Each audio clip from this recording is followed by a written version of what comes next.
श्री स्वामी समर्थ. तुम्हा सर्वांचं स्वागत आहे आपल्या या चॅनलमध्ये. उद्या आहे संकष्टी चतुर्थी आणि संकष्टी चतुर्थीमुळे बरेच जण संकष्टीचा उपवास करत असतात. तर हे उपवास सगळ्यांनाच असतो. हिंदू धर्मात संकष्टी चतुर्थीला असे खूप असे अनन्यसाधारण असे महत्त्व आहे. आता पौराणिक मान्यतेनुसार या दिवशी भगवान गणेशांची सर्व देवतांचे संकट हरले होते. त्यामुळे संकष्टी चतुर्थीच्या दिवशी जे काही व्रत आहे ते व्रत करत असतात. गणेशाची पूजापाठ केल्याने त्यांचा आशीर्वाद आपल्याला मिळतो आणि आपल्या ज्या काही मनोकामना आहेत त्या पूर्ण होतात अशी सगळ्यांचीच मान्यता आहे. या दिवशी गणेशाचे पूजन आपल्याला करायचे आहे. सोबतच माता संकष्टी यांचेसुद्धा आपले पूजन केले जाते. असे म्हणतात की माता संकष्टी आपल्या मुलांबाळावर कृपा करते, त्यांचे रक्षण करून मुलांना बुद्धी देतात. यामुळे अनेक महिला आपल्या मुलासाठी या दिवशी व्रत करत असतात. तर पाहूया आपल्याला की गणपती बाप्पाची आपण कृपा आपल्याला कशी मिळते, या दिवशी आपल्याला कोणते उपाय करायचे आहे आणि कोणती पूजा करायची आहे ते. तर संकष्टी चतुर्थीला तुम्ही सकाळी लवकर उठायचं आहे. आपल्याला स्नान वगैरे करून घ्यायचे आहे. गणपती बाप्पाची आपल्याला त्या दिवशी तुम्ही पूजाही करू शकतात.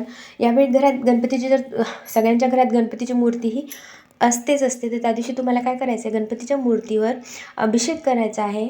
मूर्तीला अष्टगंध लावून फूल, हार, दुर्वा अर्पण करायचे आहे. तसंच धूपदीप दाखवायचा आहे. अगरबत्ती लावल्यानंतर गणपतीला लाडू किंवा मोदकाचा नैवेद्य दाखवा. शक्यतो गणपती बाप्पाला मोदक फार प्रिय असतात, त्यामुळे तुम्ही मोदकाचाच नैवेद्य दाखवा.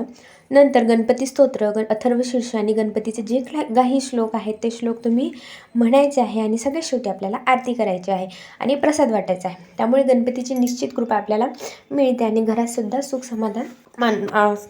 सुख समाधानाचे लाभतं. संकष्टी चतुर्थी दिवशी आपल्याला गणपती मंदिरात जायचं आहे. गणपतीला लाल जास्वंदाचे फूल आणि दुर्वा आपल्याला अर्पण करायचे आहे. असे म्हणतात की गणपतीला दुर्वा आणि जे काही जास्वंदाचं फूल असतं ते अतिशय प्रिय असतं.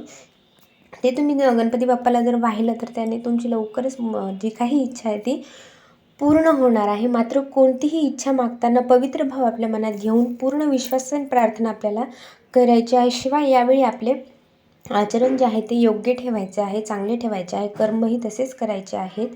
प्रसन्न होऊन आपल्याला गणपती बाप्पा कृपा करतो.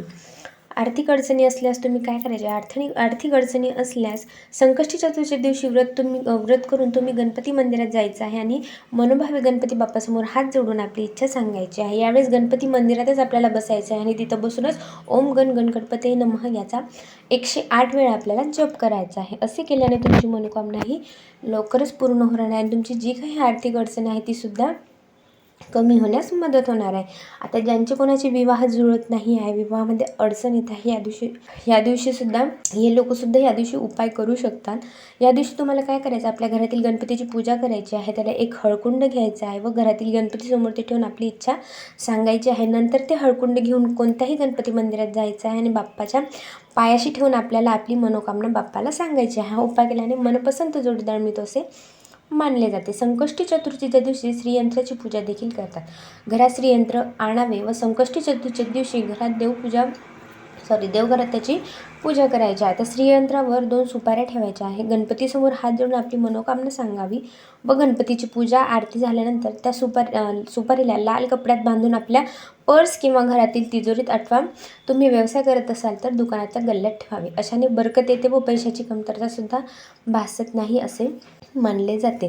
तर हा छोटासा व्हिडिओ होता की गणपती चतुर्थीच्या दिवशी मी कोणते कोणते उपाय केले पाहिजे. तर तुम्हाला व्हिडिओ कसा वाटला मला कमेंट करून नक्की सांगा. श्री स्वामी समर्थ.